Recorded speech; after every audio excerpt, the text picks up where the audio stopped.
of PILM. Then next ACLM. What about sacrum? We can go for sacral pumping to enhance the mobility. We can go for sacral pumping. Apart from enhancement of the mobility, what all are the other results of sacral pumping? It affects on which nervous system? Parasympathetic nervous system. Okay. First, correction in posterior inferior ileum, then ACLM, then sacral, then we will go for lumbar spine. Apart from lumbar spine, today I need to go for his suboccipital muscle release. Why suboccipital muscle release?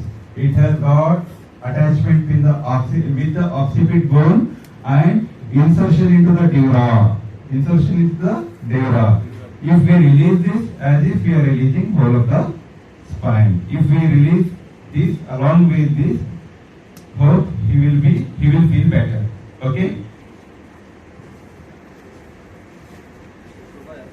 First supine position. Next, take this leg like this. Next, this way. Roll the lumbar roll. Okay. Stabilize the patient. First, take the patient in confidence first. He may feel like as if he is dropping on the bed.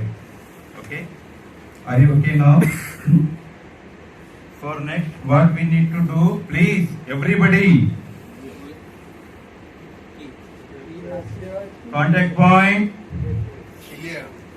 Yes, please. Iliac crest. Where exactly? Iliac crest. From the heel of our palm. This must be the contact point, okay? Then, where must be vector? Towards my opposite hip, or you can say opposite hip, okay? Next, I need to come over the patient like this. Okay? Already got click. Got click? Okay. Still I'll try. Come up. Take the slack. Then drop this way. Got it?